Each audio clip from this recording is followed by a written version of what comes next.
Operasyon sa CIDG Bar sa Balabagan, Lanao del Sur nga may resulta sa pagkapatay sa kapitan sa Barangay Poblasyon, gi-question sa pamilya sa biktima.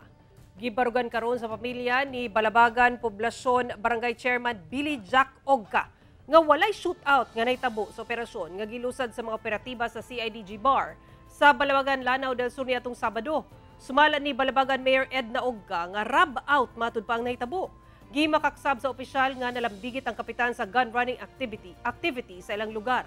Ana kuno gihawiran nga CCTV footage ang pamilyang Ogka nga magpamatuod nga wala misukol si Kapitan Billy Jack.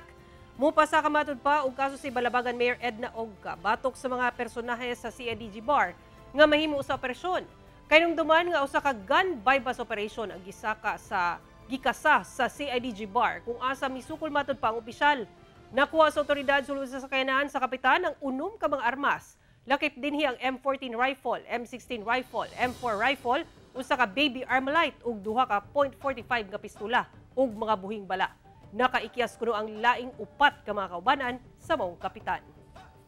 Grab out kasi walang kakundangan. Pati ang pagkamatay ng pamangkin ko, hindi nila dinala sa ospital. Almost 30 minutes na nagpagiling-giling doon. Hindi man lang nila dinala sa pinakamalapit na ospital.